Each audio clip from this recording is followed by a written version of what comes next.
갈라디아서 1장 11절에서 24절 말씀 한 절씩 교독하겠습니다. 형제들아, 내가 너희에게 알게 하노니 내가 전한 복음은 사람의 뜻을 따라 된 것이 아니니라. 이는 내가 사람에게서 받은 것도 아니요 배운 것도 아니요 오직 예수 그리스도의 계시로 말미암은 것이라.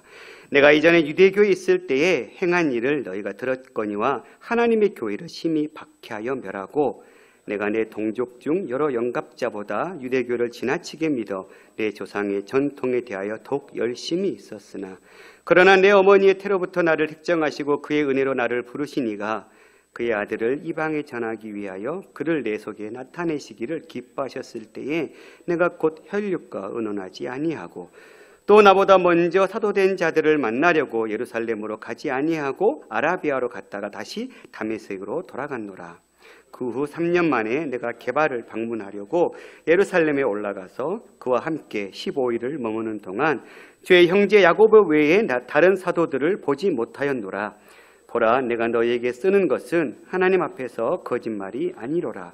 그 후에 내가 수리아와 길리기아 지방에 이르렀으나 그리스도 안에 있는 유대의 교회들이 나를 얼굴로는 알지 못하고 다만 우리를 박해하던 자가 전에 멸하려던 그 믿음을 지금 전한다 함을 듣고 나로 말미암아 하나님께 영광을 돌리니라. 아멘. 우리가 앞단락 1절에서 10절에 특별히 1절에 바울이 자신의 사도직을 설명하면서 자신의 사도직은 사람으로 난 것도 아니고 또 사람으로 말미암은 것도 아니고 오직 예수 그리스도와 하나님 아버지로부터 말미암은 것이다. 이렇게 자신의 사도직을 변호했었거든요. 그랬던 바울이 이제는 자신의 어떤 복음의 실적 기원에 대해서 단호한 선언으로 다음 단락을 시작하고 있는 부분입니다. 좀 긴 단락인데요. 좀 끊기가 애매해서 바울이 갈라디아 지역에 복음을 전하면서 여러 교회를 세웠죠. 그리고 특별히 그 가운데 갈라디아 교회의 위기적 상황이 바울이 전해준 복음을 떠나서 선동자들이 부추기는 다른 복음 때문에 흔들리고 있다는 소식을 듣게 된 것입니다. 그들이 얘기했던 다른 복음은 무엇입니까? 7절에 다른 복음은 없나니 다만 어떤 사람이 너희를 교란하여 그리스도의 복음을 변하게 하려 함이라. 다른 복음, 이 다른 복음은 크게 두 가지였습니다. 할례를 받아서 유대인처럼 돼야 된다라는 것과 또 유대인의 율법을 지켜야 된다는 것. 이 오직 예수 그리스도를 믿는 믿음으로만 우리가 구원 얻는다. 이 복음을 바울은 전하고 있었는데 아니야. 그 복음에 할례를 받아서 유대인이 먼저 돼야 되고 또 유대인들의 율법을 지켜야 구원이 완성될 수 있다. 이러한 다른 복음을 전한 것입니다. 그렇게 바울은 갈라디아 교회의 문제 상황을 분석하고 자신의 복음의 본질을 정의한 것이죠. 그리스도의 복음, 7절 하반절에 보면 그리스도의 복음을 변하게 한다라고 주님이 주신 그리스도의 복음, 바울이 전한 복음은 그리스도의 복음이다라고. 그 그리스도의 복음은 1장 4절에서 그가 정의했었습니다. 그리스도께서 하나님 곧 우리 아버지의 뜻을 따라 이 악한 세대에서 우리를 건지시려고 우리를 죄에 대속하기 위하여 자기 몸을 주셨다. 이게 바울이 얘기한 그리스도의 복음이지요. 이 복음을 가지고 우리를 위해서 대속 제물로 죽으신 십자가를 믿는 그 믿음으로 말미암아 우리는 구원을 얻는 건데 다른 복음을 전한 자들은 그 십자가의 복음에다가 할례와 율법을 믿는 플러스를 해서 다른 복음으로 변질시켜버린 것이죠. 그러니 그리스도의 복음을 저버리는 이 갈라디아 교회 성도들은 그들을 은혜 속에서 부르신 하나님을 버린 것과 똑같은 것입니다. 그러면 왜 이 갈라디아 교회 성도들이 이 이단 가르침에 현혹되었을까? 우리는 1장 10절에서 유추해 볼 수 있습니다. 이제 내가 사람들에게 좋게 하랴 하나님께 좋게 하랴 사람에게 기쁨을 구하랴 내가 지금까지 사람들의 기쁨을 구하였더라면 그리스도의 종이 아니다. 그러니까 바울은 오로지 하나님 한 분만을 바라보면서 사역했거든요. 그런데 다른 복음을 전하는 자들은 사람의 마음에 환심을 사기 위해 사람의 입맛에 좋은 복음을 전했던 것이고, 갈라디아 교회 성도들도 그렇게 자신들의 어떤 사리사욕과 어떤 유익에 따라 그런 복음들을 받아들이겠던 것이지요. 바울은 철저하게 그런 것들은 옳지 않은 태도라고 이미 말씀했던 것입니다. 바울은 나는 하나님만 바라보고 하나님이 주신 말씀, 복음만 난 전하겠다. 나는 사람에게 기쁘게 하기 위해서, 적당히 그 사람의 마음을 사기 위해서 복음을 바꾸면서 이 사람의 마음을 사고 이 사람의 마음을 사는 그런 행동을 하지 않겠다라는 것입니다. 그러면 왜 바울은 자신이 전한 복음을 그렇게 절대화하고 있을까? 왜 자신이 전한 복음만이 하나님을 기쁘시게 할 수 있다고 주장하는 것일까? 오늘 해답이 오늘 본문 11절과 12절입니다. 11절, 형제들아 내가 너희에게 알게 하노니 내가 전한 복음은 사람의 뜻을 따라 된 것이 아니다. 바울이 전한 복음, 그리스도의 복음은 사람에 의해서 만들어진 복음, 사람이 계획하고 뭔가 교리를 만들어내고 순서를 짜서 정해놓은 그런 법이 아니라 하나님께로부터 사람의 뜻을 따라 된 것이 아니다. 사람에 의해서 만들어진 것이 아니라는 거예요. 그리스도의 복음은. 무슨 얘기입니까? 예수 그리스도를 통한 복음은 사람의 상상을 뛰어넘는 내용이지요. 전능하신 하나님이 독생자 아들을 희생시켜서 사람을 구한다? 되게 어리석어 보일 수 있잖아요. 아니, 전능자가 그 전능하신 그 능력의 손으로 그냥 악한 사람들, 어리석은 사람들을 그냥 쳐버리시고 개종시켜버리면 끝날 것 같은데, 너무 쉬울 것 같은데 그런 방법을 쓰지 않고 사람의 방법으로는 이해할 수 없는 방법을 쓰고 계시. 왜요? 하나님은 사람의 형편을 이미 다 알고 있었기 때문에, 우리의 연약함을 알고 있었기 때문에 하나님은 이런 방식으로는 단 한 사람도 구원할 수 없다는 걸 아시고 자신의 독생자 예수 그리스도를 희생시키시면서 구원하게 하는 이 방법을 택하신 것이죠. 사람의 생각으로는 도무지 고안해낼 수 없는 방법이었던 것이죠. 또한 실제로 바울은 누구에게서나 복음을 받거나 배운 적이 없었습니다. 12절에 보니까 내가 사람에게도 받은 것도 아니고 배운 것도 아니고 오직 그리스도의 계시로 말미암았다. 바울은 예수 그리스도의 복음을 누구에게 배운 게 아니에요. 무슨 얘기예요? 오직 예수 그리스도의 계시로 말미암았다. 이 오직 예수 그리스도의 계시는 바울의 인생 속에서 아마 첫 번째 따지면 다메섹으로 가는 도중에 주님 만났던 그런 경험 얘기할 수도 있었을 테고, 또 아냐니아를 통해서 안수받았을 때 눈에 비늘 같은 것이 벗겨지면서 새롭게 태어났던 그 장면 속에 주님의 계시를 받았을 수도 있었을 테고, 또 이후에 아라비아에서 3년 동안 머물면서 받았던 계시일 수도 있을 거예요. 그러니까 이런 독특한 경험들을 통해서 바울은 누구에게 복음을 들은 거예요? 예수 그리스도께 계시받은 거예요. 우리 기독교는 계시의 종교죠. 하나님이 자신을 드러내주지 않으시면 우리는 도무지 알 수 있는 방법이 없어요. 그러니 하나님이 하나님을 드러내주신 종교, 그래서 하나님이 드러내주신 만큼 깨달을 수 있는, 그러니까 하나님께서 드러내주셨다는 것은 가장 어떤 것보다도 정확하고 확실하고 분명한 것이죠. 바울은 사람에게, 누구 어떤 학파에게 배운 것이 아니라 바로 이 하나님께로부터 예수 그리스도를 만나는 그 사건들을 통해서 하나님의 복음의 비밀을 막 깨달았던 것 같아요. 그러니 바울은 오직 예수님의 계시로 나는 말미암은 것이다. 바울이 사도들에게 가서 안수를 받고 사도들에게 무언가 복음을 전수받은 게 아니죠. 바울은 사도들에게 복음을 듣지도 못했어요. 물론 스데반의 설교는 들어본 적이 있지만 그 한편의 설교 때문에 최고의 설교라고 얘기할 수 있지만, 그러나 그렇다고 해서 그 설교로 인해서 바울이 복음의 계시를 깨달았다 할 수 없을 거예요. 그 설교를 듣고도 스데반을 죽이는 일에 앞장섰던 인물이었으니까요. 오로지 예수님의 그 계시로 말미암아 바울은 복음을 깨달은 거예요. 바울이 그렇게 다메섹을 향해서 예수 믿는 자들을 죽이러 가는 그 현장 속에 사울아 사울아 네가 왜 나를 핍박하느냐 라고 주님 물으셨고, 누구십니까? 라고 했을 때 나는 네가 핍박하는 예수다. 이 네가 핍박하는 예수다 이 간단한 대답을 사울의 전곡을 찌르는 대답이었을 것 같아요. 그의 심령을 한순간에 굴복시켜버린 철퇴와 같은 것이었을 것 같아요. 지금 자신이 유대교의 이단을 지금 퇴치하러 가는 줄 알고 생각했었는데, 자기가 퇴치하려고 갔던 그곳은 유대교의 이단이 아니라 바로 예수 그리스도, 그분을 핍박하고 멸시하고 조롱하기 위한 그 걸음이었다는 것을 알게 된 것이죠. 나는 네가 핍박하는 예수다.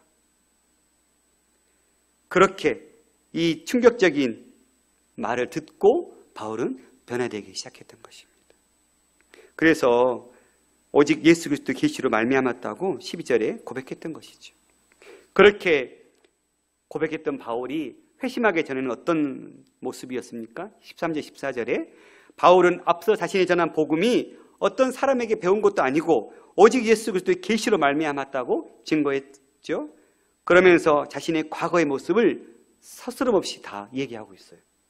내가 이전에 유대교에 있을 때에 행한 일을 너희가 들였거니와 하나님의 교회를 심히 박해하고 멸하고 내가 내 동족 중에 여러 연갑자보다 유대교를 지나치게 믿어 내 조상의 전통에 대하여 더욱 열심히 있었다. 바울은 자신의 과오를 드러내는 것에 조금도 두려워하지 않아요. 예수 그리스도의 복음을 증거하는 일이라면 자신의 연약함을 드러내는 것을 수치로 여기고 있지 않습니다. 나는 그런 존재였다. 나는 죽을 수밖에 없는 그런 자였다라는 거예요. 유대교에 있을 때 그는 어떤 유대 신앙자보다도 철두철미하게 하나님을 섬겼던, 율법을 따랐던 자였죠. 하나님의 교회를 그 율법을 가지고 엄청나게 박해하고 멸했던, 그래서 동족 중에 여러 영갑자, 동료, 동년배, 또래들보다 내가 더 유대교를 지나치게 믿었다. 그래서 내 조상의 전통을 대하여서 더욱 열심히, 그러니까 율법으로 인해서 내려져 오는 그 전통을, 장로들의 그 전통들을 나는 지키고 그것을 고수하는 일에 나는 목숨을 바쳤다라는 것. 나는 예수님의 복음을 전하는 자가 아니었다. 나는 그 복음이라면 그 복음의 복자를 전하는 자들을 난 죽이려고 쫓아냈던 사람이었다. 그랬던 내가 예수 그리스도를 만남으로 이렇게 180도 달라지게 된 것이다.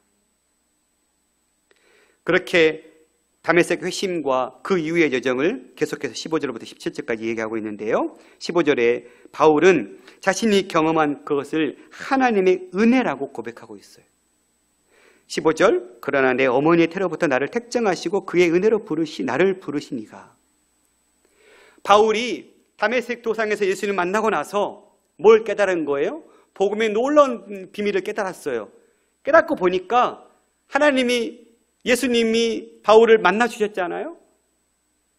그 만나주신 건 바울이 이미 장성한 이후에 만났는데, 내가 이렇게 하나님부터 구원받은 이 구원의 놀라운 이 여정은 그냥 내가 장성한 자가 돼서 시작된 것이 아니라 내 어머니의 자궁에서부터, 내 어머니의 태에서부터 하나님 나를 그렇게 택정하셨다. 속된 말로 표현하고 있는 예정의 원리이죠. 그래서 예정은 하나님이 정하셨으니까 인간이 바꿀 수 없는 이런 원리로 이야기하고 있는 것이 아니라, 지금 바울이 이야기하고 있는 고백은 구원을 우리가 고백하고 구원을 받았어요. 구원을 받고 감사함의 삶으로 살다 보니까 내가 구원 얻은 이것이 너무너무 감격스럽고 감사한데, 이 구원의 이 원리들을 추적해 보니까 단순히 내가 이것을 장성해서 어떤 한순간에 깨달아서 복음을 듣게 된 것이 아니라, 나를 구원하고자 하시는 하나님의 놀라운 그 구원의 섭리가 내가 어머니의 태 속에 있었을 때부터 나를 지으시기 전부터 시작된 것이었구나를 발견하면서 감격과 그 감사함으로 터져나온 고백이 이런 고백인 것이죠. 그러니까 예정의 원리는 구원받은 자가 그 구원을 돌아서 그 구원을 쭉 되새겨 보니까 이 구원이 그냥 하루아침에 이루어진 것이 아니라 하나님의 놀라운 계획 속에서 이루어진 것이구나. 이게 정말, 이건 나 한 사람을 구원하시기 위한 하나님의 놀라운 섭리가 있었던 것이구나. 이 고백이 담겨져 있는 그런 사실인 거죠. 그래서 바울은 이것을 은혜로 여긴 거예요. 고린도서 15장 9절에 10절 보면 나는 사도 중에 가장 작은 자라. 나는 하나님의 교회를 박해하였으므로 사도라 칭함 받기를 감당하지 못할 자니라. 그러나 내가 나된 것은 하나님의 은혜로 된 것이니 내게 주신 그 은혜가 헛되지 아니하여 내가 모든 사도보다 더 많이 수고하였으나 내가 한 것이 아니요 오직 나와 함께 하신 하나님의 은혜로다.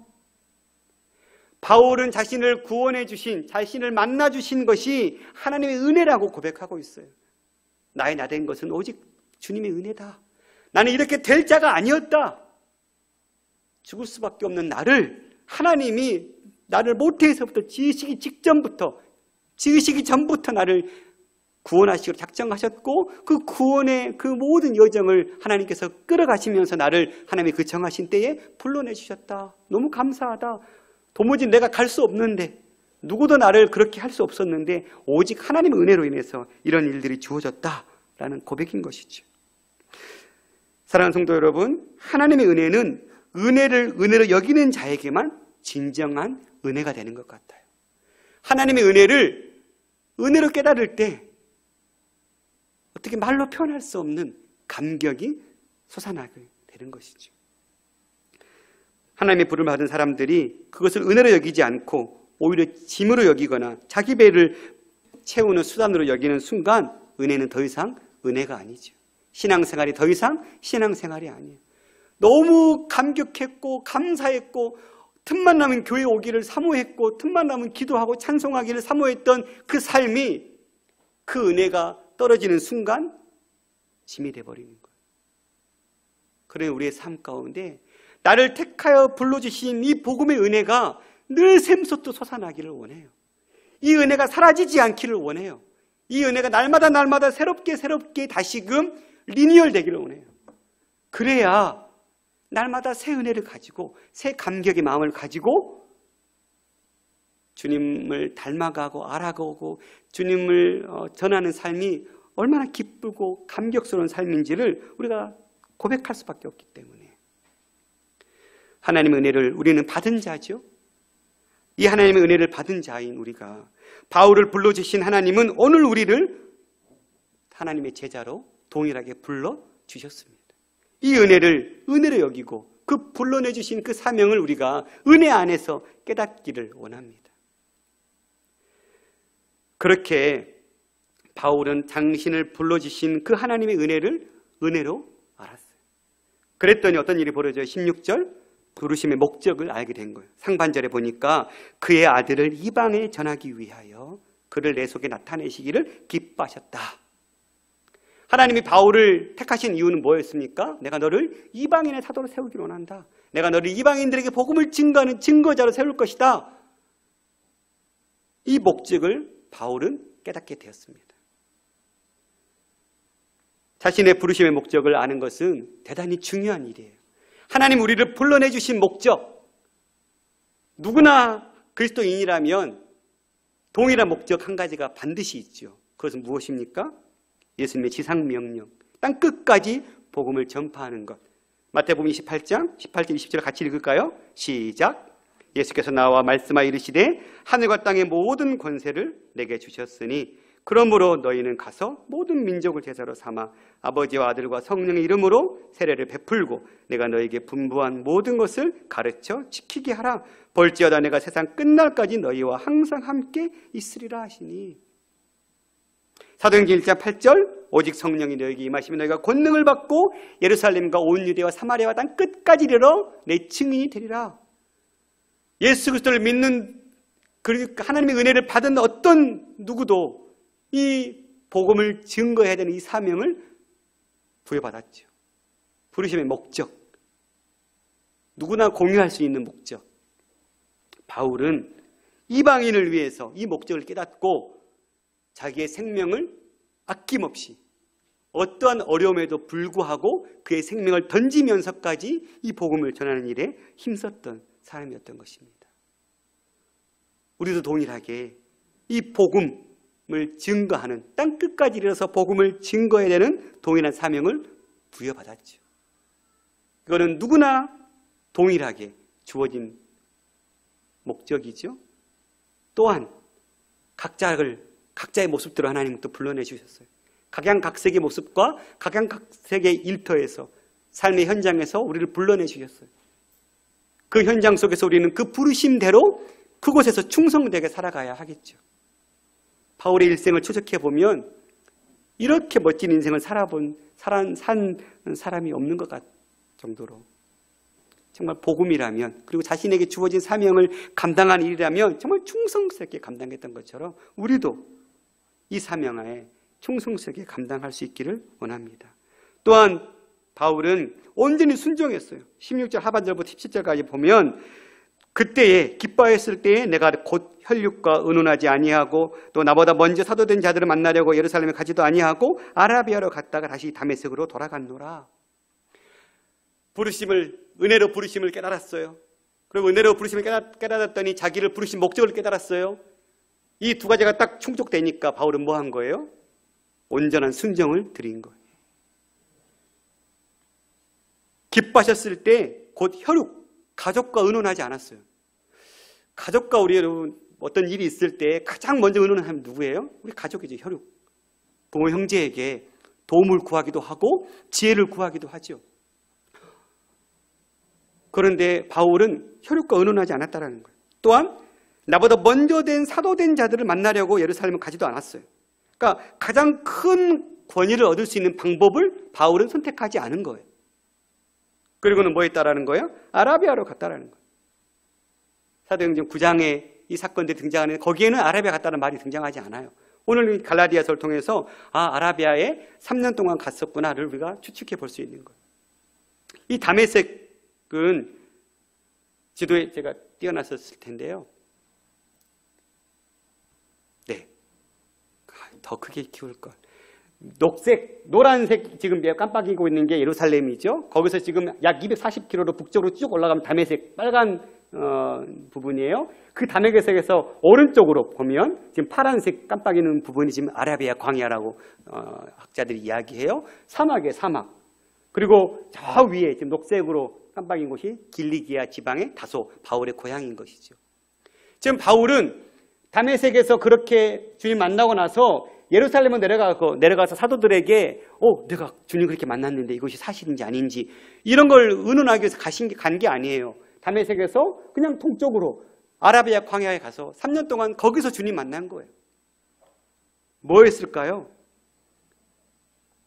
하나님과 1대1의 관계를 그는 구축했던 것 같아요. 하나님과의 바울이 가장 먼저 집중했던 것은 하나님과의 관계였어요.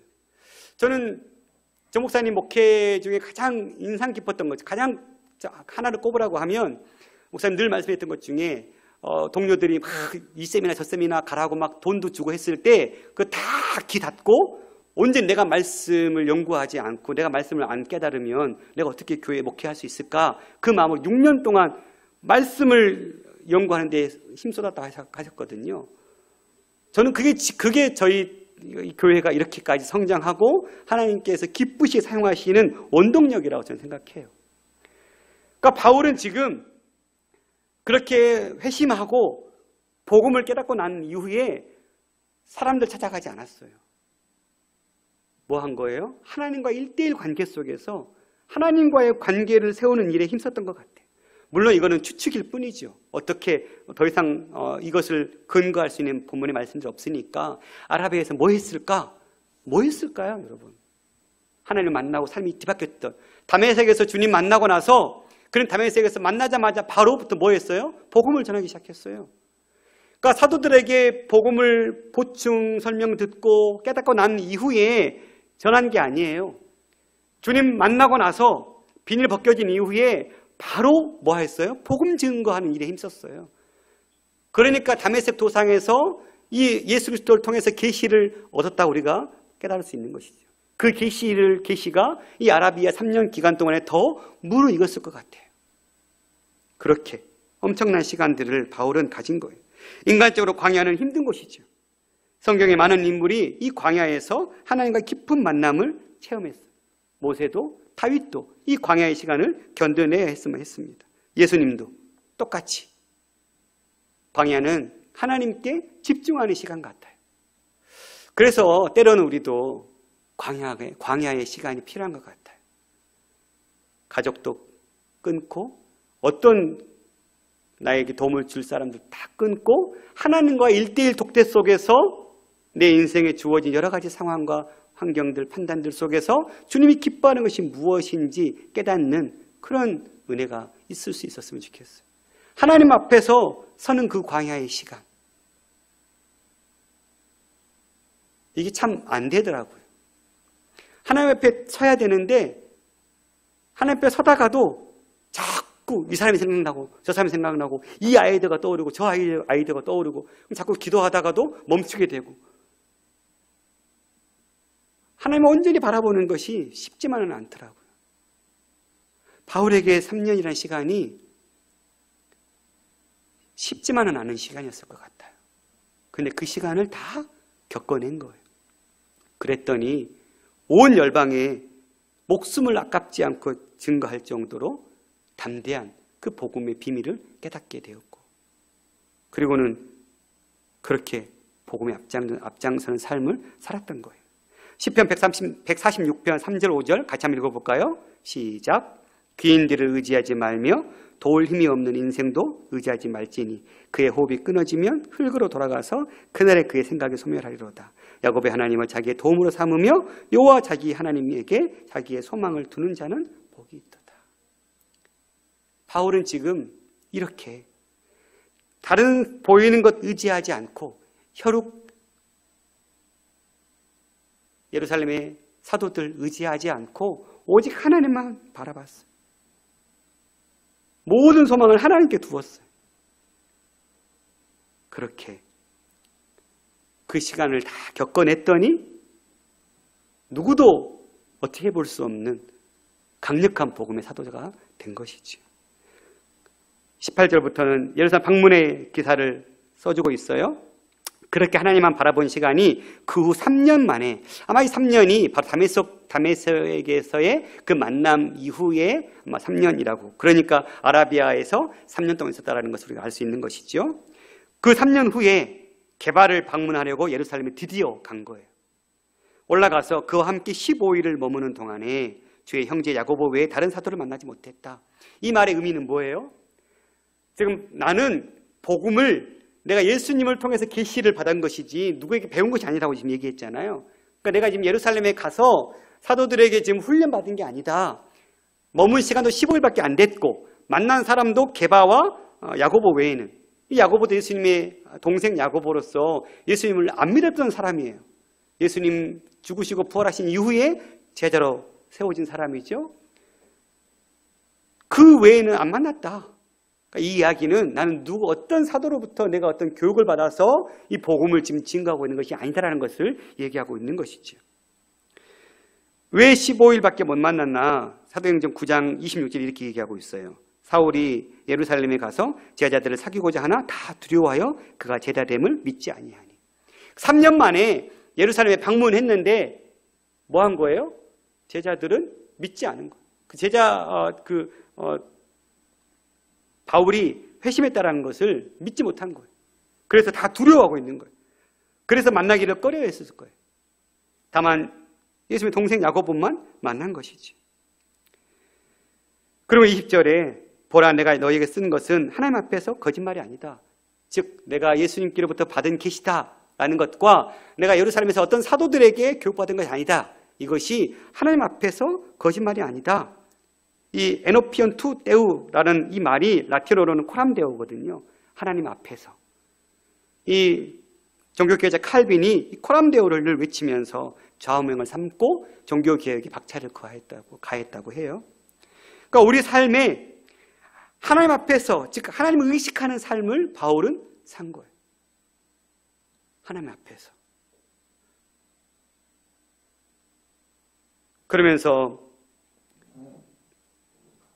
21절부터 24절까지 그 이후에 일어난 일들을 설명해 주고 있어요. 바울이 왜 15일 만에 예루살렘을 떠났을까? 두 가지 이유가 가능한데 이미 베드로가 자신이 받은 은혜와 소명을 다 설명했기 때문에 더 이상 설명할 필요를 느끼지 못해서 15일 만에 나갔을 수 있었겠다. 또한 다른 제자들의 반응도 시원치 않았기 때문에 다 두려워서 만나려 하지 않았으니까요.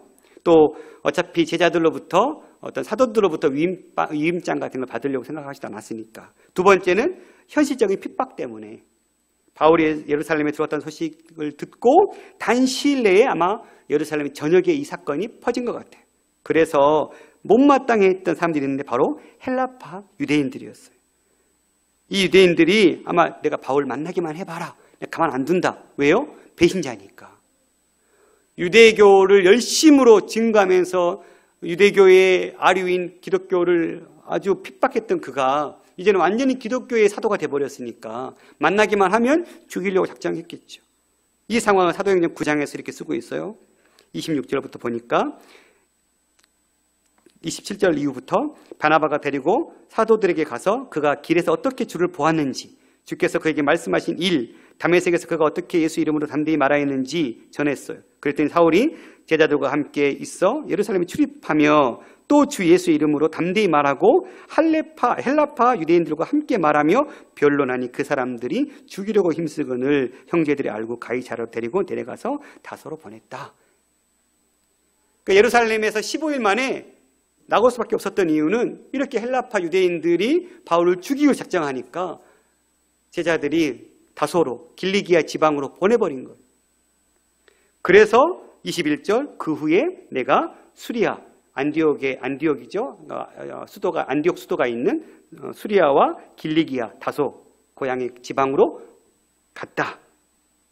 그리고는 22절부터 그리스도 안에 있는 유대 교회들이 나를 얼굴로 알지 못하고, 그러니까 만난 적이 없어요. 그런데 다만 우리를 박해하던 자가 전에 면하려던 그 믿음을 전한 다음을 듣고 나로 말미암아 하나님께 영광을 돌렸다. 그들이 나를 직접 본 적은 없지만 내가 그렇게 회심한 이후에 예수님만을 전하는 복음 전도자가 됐다는 소식을 듣고 하나님께 영광을 돌렸다 하면서 이 모든 것을 하나님께 감사로 돌리고 있는 그런 바울의 모습을 보여주고 있습니다. 말씀을 정리하겠습니다. 바울이 전한 복음은 예수 그리스도의 복음이었죠.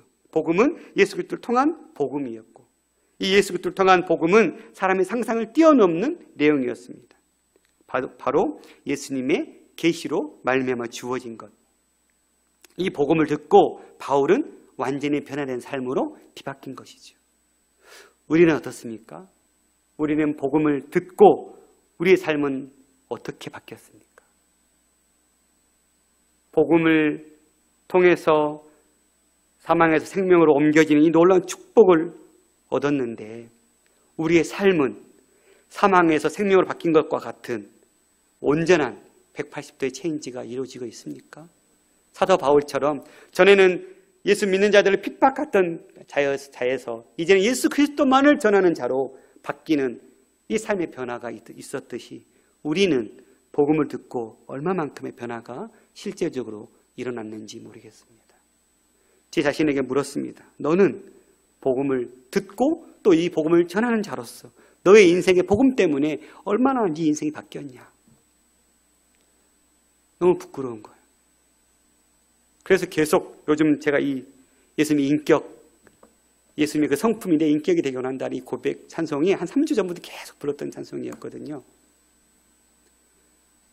나도 복음을 깨달았는데 나는 사도 바울처럼 이런 온전한 변화가 그렇게 눈에 띄게 보이지 않는 것 같아서 내가 하나님의 그 꿈을, 그 비전을 삼고 예수님의 그 성품을 나의 인격으로 삼고 성령님의 그 권능을 나의 능력으로 삼는 그런 삶으로 내가 변화되기 원합니다. 그런 기도하는 마음을 찬송했던 것 같아요. 사랑하는 성도 여러분, 우리도 사도 바울처럼 온전한 변화를 경험했으면 좋겠습니다. 그 변화를 통해서 은혜로 알고 부르심의 목적을 알고 그 부르심의 목적 앞에 온전히 순종하는 삶, 그것이 우리의 삶인 줄 믿습니다. 우리 그리스도인의 삶에는 이 예수 그리스도 나타나지 않으면 다 헛것이죠. 우리의 자신의 변화로 말미암아 하나님의 영광이 드러나는 삶, 이 구체적인 삶이 나타나지 않는다면 내가 예수를 믿는다라는 이 고백이 그저 말뿐인 고백일 수 있다는 사실입니다. 사도 바울처럼 실제적인 삶의 변화가 일어날 수 있는 그런 저와 여러분의 삶이 될 수 있기를, 그래서 그 은혜를 더 깊이 깨닫고 그 은혜 안에 머물고 그 은혜를 증거하고 나누는 삶을 사는 자가 되게 해달라고. 그래서 제가 저희 딸들 이름 지우고 고민할 때 첫째 아이를 베풀시 은혜의 은을 썼거든요. 은혜를 베풀면서 살자. 그리고는 둘째 아이를 은혜 안에서, 은혜를 베풀려면 은혜 안에서 머물러야 되니까 머무를 주자를 써서 은혜 안에서 머무는 살.